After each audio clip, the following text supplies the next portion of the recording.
Hi అండి, welcome back to Jasvi cooking recipes. ఈరోజు మనం మెంతికూర పెసరపప్పు వండుకుందాం. ముందుగా ఒక కుక్కర్ తీసుకొని అందులో 1 కప్పు పెసరపప్పు వేసుకోవాలి. 2 టైమ్స్ బాగా వాష్ చేసుకోవాలండి. తర్వాత 1 కప్ పెసరపప్పుకి 2.5 కప్స్ వాటర్ అయితే సరిపోతుంది. ఇంకా పలచగా రావాలంటే 3 కప్స్ వేసుకుంటే సరిపోతుందండి. ఇందులో ఒక మీడియం సైజ్ ఆనియన్, 2 పచ్చిమిర్చి, 3 టమాటాలు కట్ చేసుకొని వేసుకోవాలి. ఒక కట్ట మెంతికూర వేసుకోవాలి. ఇలా కాడలు లేకుండా ఆకులు మాత్రమే తుంచి వేసుకోవాలండి. తర్వాత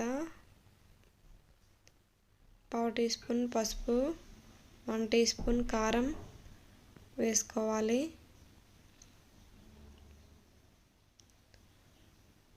1.5 టేబుల్ స్పూన్ సాల్ట్ వేసుకోవాలి. వేసుకొని ఒకసారి బాగా కలుపుకొని మూత పెట్టుకొని విజిల్ పెట్టుకొని స్టవ్ మీద పెట్టుకుందాం.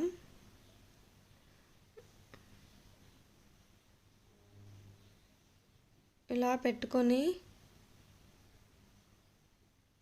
2 విజిల్లు రానివ్వాలండి మీడియం ఫ్లేమ్లో.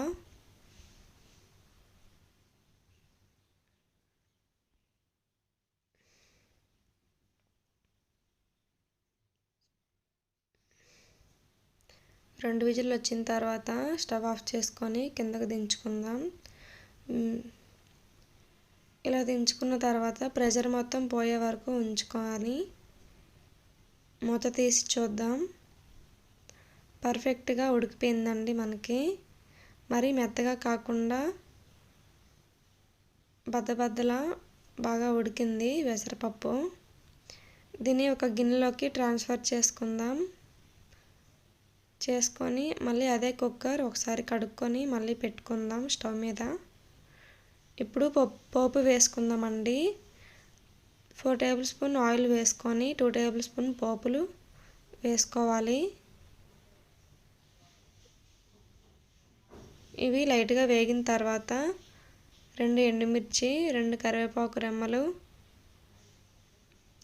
4 వెల్లుల్లి వేసుకోవాలి.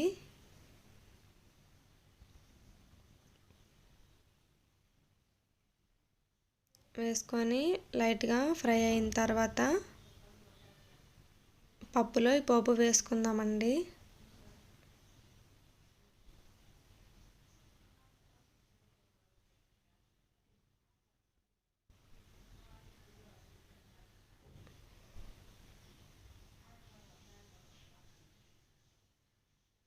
అంతేనండి, రెడీ అయిపోయింది మెంతికూర పెసరపప్పు.